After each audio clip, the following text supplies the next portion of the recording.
Imagina esto, estás parado frente a un tribunal, rodeado de personas que te odian. Has sido acusado de blasfemia. No llevas armas, no tienes un ejército. Solo tienes tu historia y una fe inquebrantable. En lugar de defenderte, comienzas a recordar a Abraham, Moisés y los profetas. Y al final, en lugar de pedir clemencia, miras al cielo y dices, veo los cielos abiertos. Minutos después, las piedras comienzan a volar. Esa es la historia de Esteban. No era apóstol. No escribió ningún libro de la Biblia. Pero su muerte marcó un antes y después en el cristianismo. En este video, vamos a sumergirnos en su vida, su discurso ante el concilio, el primer derramamiento de sangre por el nombre de Jesús, y lo más importante, qué significa hoy su ejemplo de perdón y valentía. Prepárate, porque esta historia comienza con un conflicto silencioso dentro de la iglesia. Arresto de Esteban. Y Esteban, lleno de gracia y de poder, hacía grandes prodigios y señales entre el pueblo. Entonces se levantaron unos de la sinagoga llamada de los libertos, y de los de Cirene, de Alejandría, de Cilicia y de Asia, disputando con Esteban. Pero no podían resistir a la sabiduría y al espíritu con que hablaba. Entonces sobornaron a unos para que dijesen que le habían oído hablar palabras blasfemas contra Moisés y contra Dios. Y soliviantaron al pueblo, a los ancianos y a los escribas, y arremetiendo, le arrebataron, y le trajeron al concilio. Y pusieron testigos falsos que decían, este hombre no cesa de hablar palabras blasfemas contra este lugar santo y contra la ley, pues le hemos oído decir que ese Jesús de Nazaret destruirá este lugar, y cambiará las costumbres que nos dio Moisés. Entonces todos los que estaban sentados en el concilio, al fijar los ojos en él, vieron su rostro como el rostro de un ángel. Defensa y muerte de Esteban. El sumo sacerdote dijo entonces, ¿es esto así? Y él dijo, varones hermanos y padres, oíd, el Dios de la gloria apareció a nuestro padre Abraham, estando en Mesopotamia, antes que morase en Harán, y le dijo, sal de tu tierra y de tu parentela, y ven a la tierra que yo te mostraré. Entonces salió de la tierra de los caldeos y habitó en Harán, y de allí, muerto su padre, Dios le trasladó a esta tierra, en la cual vosotros habitáis ahora. Y no le dio herencia en ella, ni aun para sentar un pie, pero le prometió que se la daría en posesión, y a su descendencia después de él, cuando él aún no tenía hijo. Y le dijo Dios así, que su descendencia sería extranjera en tierra ajena, y que los reducirían a servidumbre y los maltratarían, por 400 años. Mas yo juzgaré, dijo Dios, a la nación de la cual serán siervos, y después de esto saldrán y me servirán en este lugar. Y le dio el pacto de la circuncisión, y así Abraham engendró a Isaac, y le circuncidó al 8º día, e Isaac a Jacob, y Jacob a los 12 patriarcas. Los patriarcas, movidos por envidia, vendieron a José para Egipto, pero Dios estaba con él, y le libró de todas sus tribulaciones, y le dio gracia y sabiduría delante de Faraón rey de Egipto, el cual lo puso por gobernador sobre Egipto y sobre toda su casa. Vino entonces hambre en toda la tierra de Egipto y de Canaán, y grande tribulación, y nuestros padres no hallaban alimentos. Cuando oyó Jacob que había trigo en Egipto, envió a nuestros padres la primera vez. Y en la segunda, José se dio a conocer a sus hermanos, y fue manifestado a Faraón el linaje de José. Y enviando José, hizo venir a su padre Jacob, y a toda su parentela, en número de 75 personas. Así descendió Jacob a Egipto, donde murió él, y también nuestros padres, los cuales fueron trasladados a Siquem, y puestos en el sepulcro que a precio de dinero compró Abraham de los hijos de Ham en Siquem. Pero cuando se acercaba el tiempo de la promesa, que Dios había jurado a Abraham, el pueblo creció y se multiplicó en Egipto, hasta que se levantó en Egipto otro rey que no conocía a José. Este rey, usando de astucia con nuestro pueblo, maltrató a nuestros padres, a fin de que expusiesen a la muerte a sus niños, para que no se propagase. En aquel mismo tiempo nació Moisés, y fue agradable a Dios, y fue criado 3 meses en casa de su padre. Pero siendo expuesto a la muerte, la hija de Faraón le recogió y le crió como a hijo suyo. Y fue enseñado a Moisés en toda la sabiduría de los egipcios, y era poderoso en sus palabras y obras. Cuando hubo cumplido la edad de 40 años, le vino al corazón el visitar a sus hermanos, los hijos de Israel. Y al ver a uno que era maltratado, lo defendió, e hiriendo al egipcio, vengó al oprimido. Pero él pensaba que sus hermanos comprendían que Dios les daría libertad por mano suya, mas ellos no lo habían entendido así.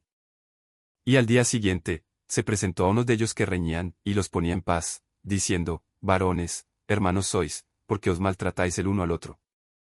Entonces el que maltrataba a su prójimo le rechazó, diciendo, ¿quién te ha puesto por gobernante y juez sobre nosotros? ¿Quieres tú matarme, como mataste ayer al egipcio. Al oír esta palabra, Moisés huyó, y vivió como extranjero en tierra de Madián, donde engendró 2 hijos.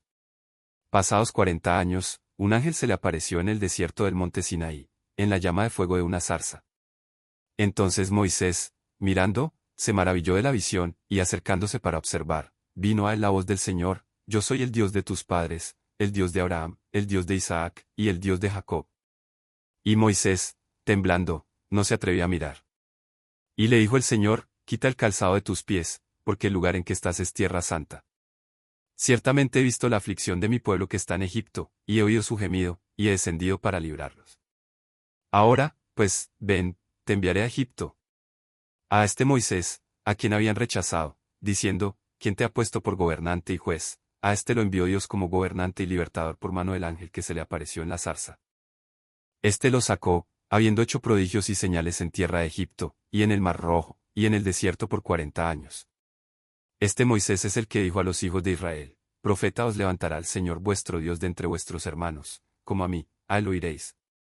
Este es aquel Moisés que estuvo en la congregación en el desierto con el ángel que le hablaba en el monte Sinaí, y con nuestros padres, y que recibió palabras de vida que darnos, al cual nuestros padres no quisieron obedecer, sino que le desecharon, y en sus corazones se volvieron a Egipto, cuando dijeron a Aarón: Haznos dioses que vayan delante de nosotros, porque a este Moisés, que nos sacó de la tierra de Egipto, no sabemos qué le haya acontecido. Entonces hicieron un becerro, y ofrecieron sacrificio al ídolo, y en las obras de sus manos se regocijaron. Y Dios se apartó, y los entregó a que rindiesen culto al ejército del cielo, como está escrito en el libro de los profetas. ¿Acaso me ofrecisteis víctimas y sacrificios en el desierto por 40 años, casa de Israel? Antes bien llevasteis el tabernáculo de Moloc y la estrella de vuestro dios Renfán, figuras que os hicisteis para adorarlas. Os transportaré, pues, más allá de Babilonia. Tuvieron nuestros padres el tabernáculo del testimonio en el desierto, como había ordenado Dios cuando dijo a Moisés que lo hiciese conforme al modelo que había visto. El cual, recibido a su vez por nuestros padres, lo introdujeron con Josué al tomar posesión de la tierra de los gentiles, a los cuales Dios arrojó de la presencia de nuestros padres, hasta los días de David. Este halló gracia delante de Dios, y pidió proveer tabernáculo para el Dios de Jacob.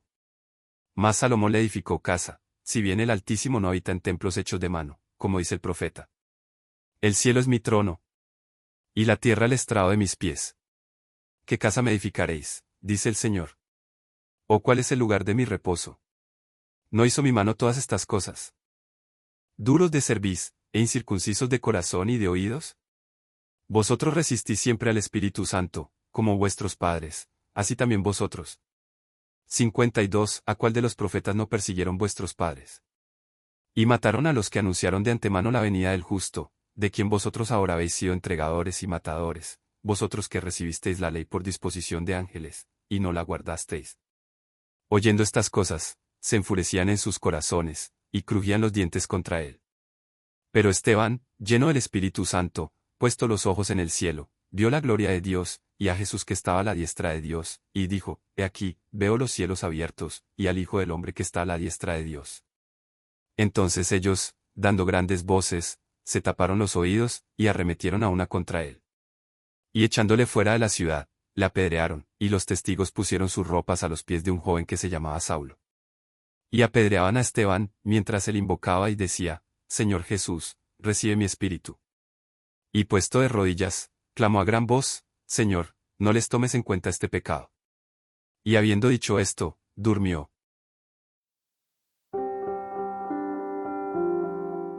Hay momentos en los que una vida entera cabe en un instante. Un instante que no se mide por el tiempo que dura, sino por la eternidad que deja ver. La historia que hoy nos convoca no es un relato de épocas pasadas ni una lección para memorizar. Es un espejo donde cada generación, incluida la nuestra, puede contemplar la verdad más incómoda y, a la vez, la más liberadora. Esteban no fue un héroe de leyenda ni un hombre de discursos grandilocuentes. Fue uno más, de esos que sirven en silencio, que ayudan a los necesitados y que creen que la fe no es una teoría sino una forma de vivir. Pero algo ocurrió cuando abrió la boca. No pronunció palabras sabias para agradar a nadie. Dijo lo que vio, y lo que vio era tan real para el que no puede callarlo. Vio que la historia sagrada no era un museo de privilegios, sino un río de gracia que nunca se detiene. Vio que el templo más hermoso del mundo no puede encerrar al Dios que hizo los cielos. Vio que el corazón humano, cuando se endurece, se parece más a los que mataron a los profetas que a los que escuchan con humildad. Y por ver eso, por decir eso, la apedrearon. No con ira ciega, sino con la furia de quienes se sienten señalados por la verdad. Es curioso, ¿verdad? Matamos al mensajero para no escuchar el mensaje. Cerramos los oídos con piedras. Pensamos que si el que habla deja de existir, aquello que incomoda también desaparecerá. Pero no es así. La verdad no se apedrea. La verdad se encarna, se levanta y sigue caminando. Mientras las piedras volaban, Esteban no maldijo. No pidió venganza. No señaló a sus verdugos con el dedo del odio. Hizo algo que rompe todos los esquemas, pidió perdón para ellos. Con la cara bañada en sangre y la mirada fija en un cielo que se abría, mostró que el perdón no es debilidad sino la fuerza más poderosa que existe. Porque quien perdona, ya no es víctima. Es libre. Es testigo de un amor que ni la muerte puede vencer. Hoy, quizás no nos tiren piedra literalmente. Pero sí nos lanzan el silencio cuando hablamos con verdad. Nos lanzan la indiferencia cuando servimos con generosidad. Nos lanzan el desprecio cuando defendemos al débil. Nos lanzan la burla cuando nos negamos a odiar. La pregunta no es si recibiremos piedras. La pregunta es qué haremos mientras vuelan. ¿Nos endurecemos? ¿Devolvemos golpe por golpe? O, como Esteban, miramos al cielo y vemos que ahí hay alguien que nos sostiene. Cada vez que alguien elige la verdad antes que la popularidad, la paz antes que la violencia, el perdón antes que el rencor, ese es un mártir cotidiano. No necesita morir. Necesita vivir de tal manera que su vida sea más elocuente que cualquier discurso. Esteban nos recuerda que no se necesitan títulos ni púlpitos para cambiar el mundo. Se necesita un corazón que haya visto la luz y que no pueda, simplemente no pueda, quedarse callado. Y al final, cuando todo parezca terminar, viene la mejor noticia. Junto a Esteban, en ese momento crucial, había un joven llamado Saulo, que cuidaba las capas de los que apedreaban. Ese joven, lleno de odio ese día, tiempo después se convertiría en Pablo, el más grande testigo de aquel a quien perseguía. La sangre derramada no fue el final. Fue una semilla. Porque cuando se ama hasta el extremo, hasta ese extremo, la muerte se convierte en un parto. Y de un acto de violencia, Dios puede hacer nacer una vida entera dedicada al amor. Que no nos dé miedo ser como Esteban. No por buscar el sufrimiento, sino por no traicionar la verdad que hemos visto. Y que sepamos que, aunque caigan piedras, nunca caemos solos. Siempre hay un cielo abierto. Siempre hay alguien de pie. Siempre hay una esperanza que resucita lo que el odio entierra. Amén.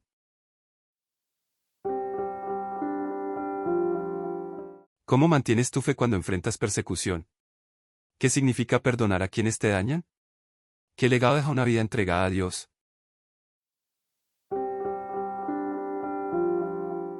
Esteban cayó aquel día bajo una lluvia de piedras, pero su semilla germinó más fuerte que cualquier odio.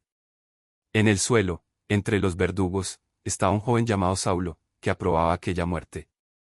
Poco tiempo después, ese mismo Saulo se convertiría en Pablo, el apóstol de las naciones. Esteban no predicó la multitud más grande ni realizó el milagro más espectacular.